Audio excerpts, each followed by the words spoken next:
Assalamualaikum warahmatullahi wabarakatuh. Merdeka! Salam Pancasila! Allahumma salli wa sallim wa barik alaih. Alhamdulillah wassalatu wassalamu ala Rasulillah Sayyidina wa maulana Muhammad ibn Abdillah sallallahu alaihi wasallam wa ala alihi wa sahbihi ajma'in, amma ba'du.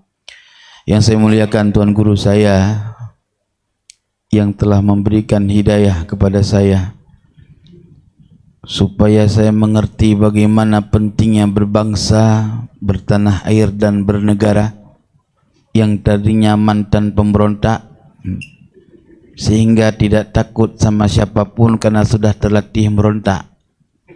Kalau Ba'lawi mencoba memberontak, innalillah. Kalau saya, alhamdulillah, ujungnya perdamaian. Betul tidak? Mau malu dengku.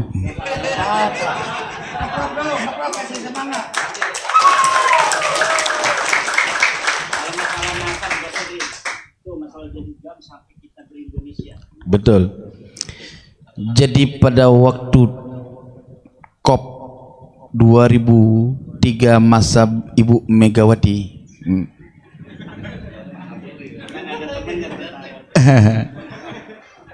kalau kami dulu melawan negara bukan ngelawan rakyat, ya, nih musuh kami dulu. Salam dulu Pak kita, oi, sudah berdamai. Ya.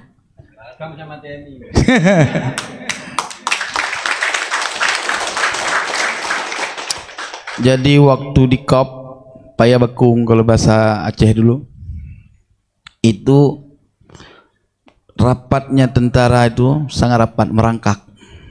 Emang sakti prajurit NKRI ini. Jadi saya bersembunyi di bambu, di pohon bambu, sampai hilang rasa lapar dan haus. Keluar dari itu, bismillahirrahmanirrahim, saya melarikan diri.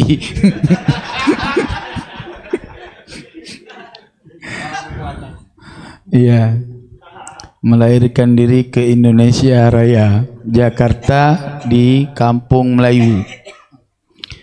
Habis itu berangkat ke Bogor, Mama Bakom nyantri saya di sana. Lalu ditangkap sama buser karena dicurigai separatis. Dilandungilah oleh Mama Hariri daripada Bogor, Mama Bakom, ya. Singkat cerita, saya tidak bergaul dengan teman-teman bangsa Aceh pada itu karena ya menghindar daripada banyak kejadian. Tapi intinya tuan-tuan yang dirahmati oleh Allah, bangsa Aceh adalah bangsa yang merasa dihianati oleh bangsa ini. Aceh ingin dilupakan dalam sejarah peradaban bangsa Indonesia sebenarnya. Dulunya. Ini ulas. Biar Ba'lawi itu, Ba'lawi Jahannam tahu itu.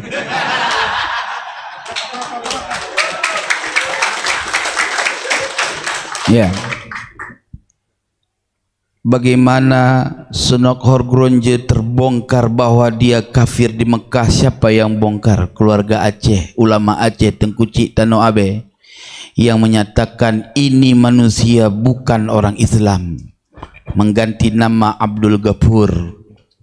Lalu ketika si Sunok Horgronje mau dipancung kepalanya sama mufti Mekah pada saat itu, datang Utsman bin Yahya melindungi nyawa si kafir ini, tunggu.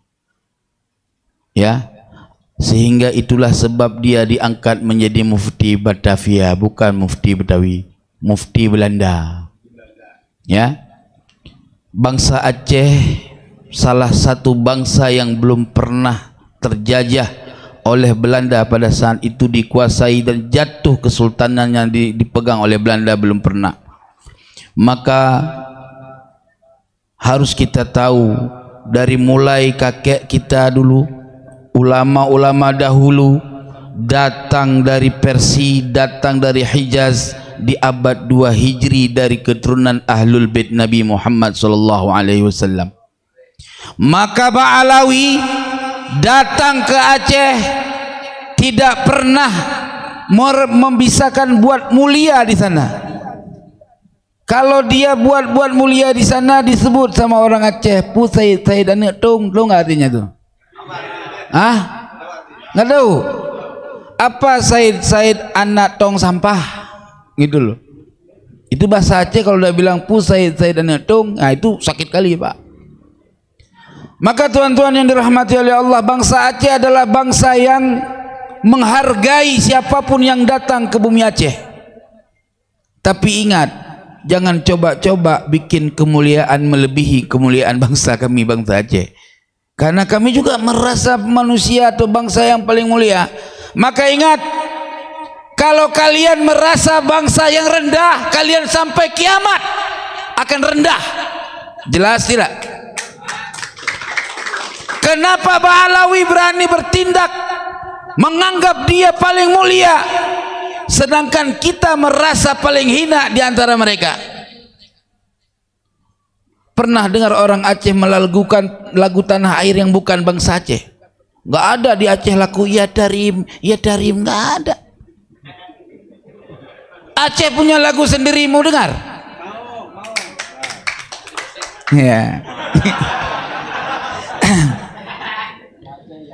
Megare hitam memana hairakan, getanya kenang jasa syuhada. Putih gare memaknakan suci, berkat perang Sabi syahidlah pahla. Bintang bulan baka megah meuke, Islam ke hukum dum asa bangsa. Panjang. Artinya apa? Dalam lagu-lagu Aceh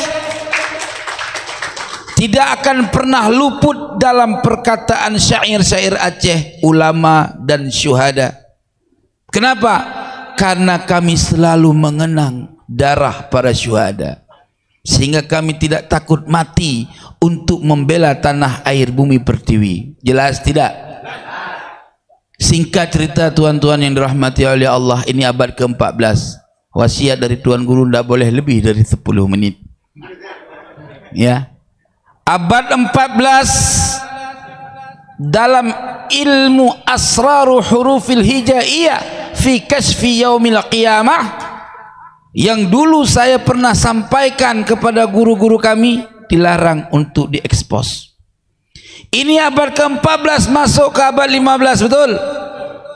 Artinya abad 14 abad di mana hidup perang berantem berkawan lagi, ribut berkawan lagi, cerai satu rujuk lagi. Itu abadnya. Putus nyambung lagi, putus nyambung lagi. Jelas tidak? Tetapi masuk dari abad ke-14 yaumad dad, huruf dad. Apa makna huruf dad? Yaumad dalalah. Maka nasab-nasab palsu hari ini rungkat, teman-teman yang dirahmati oleh Allah. Kenapa rungkat? Nabi bilang dari dulu, Nabi sudah wasiatkan akan datang zaman di mana zaman itu zaman fitnatus sarra. Tahu fitnah sarra? Fitnah orang ngagul-ngagul kemuliaan. Siapa mereka? Mereka orang yang mengaku-ngaku keturunanku, namun mereka bukan keturunanku. Jelas tidak? Kumaha ieu teh? Tecepol sia, modar sia. Betul enggak? Lagi belajar bahasa Banten. Jadi tuan-tuan yang dirahmati oleh Allah, muncul ke zaman sesat apa? Buktikan sekarang viral yang kita nggak pernah tahu adanya Mi'raj selain Nabi. Pernah tahu? Pernah tahu nggak ada mi'raj selain Nabi? Diajarin mi'raj ada yang selain Nabi 70 kali dalam semalam. Nabi Muhammad sallallahu alaihi wasallam seumur hidup mi'raj sekali. Betul tidak? Pulang dari mi'raj ada hadiah dari Tuhan Rabbul Izzah. Apa? Salat. Nabi kita kekasih Allah, betul? Ada orang yang jauh setelah wafat Nabi ngagul bahwa pernah mi'raj satu malam 70 kali. Apa enggak stres? 70 kali. Apa yang dibawa dari Allah 70 kali mondar-mandir. Udah kayak apa namanya kalau mandir-mandir itu, Pak? Ini apa kalau yang main olahraga itu tarik-tarik gini apa namanya itu? Hah? Udah muter-muter kayak gasing, ya kan? Kalau Nabi Muhammad mi'raj, Allah kasihkan kendaraan supaya makulat bagi manusia. Sebagaimana sekarang kita terbang dari Aceh menuju Jakarta 2 jam, betul? Iya, kenapa pakai burak yaitu pesawat? Ini si Amul pakai mukaddam, nggak pakai apa-apa. Langsung kan hebat kali dia sama Nabi Muhammad.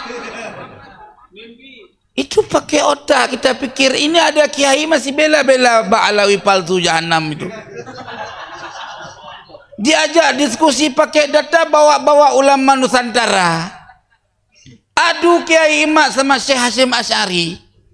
Mana lebih hebat Kiai Imad sama Syekh Hasyim Asy'ari? Ketika saya bilang hebat Kiai Imad, marah. Oi, penghinaan itu. Ya kan dia suruh milih, Pan. Iya kan bingung kita. Bukan berarti kita mengatakan hebat Kiai Imad merendahkan Abu Syekh Hasyim Asy'ari, Tuan. Karena setiap ulama yang paling utama adalah ulama yang masih hidup masanya. Karena hubungan kita hari ini bukan dengan orang yang sudah wafat, betul tidak?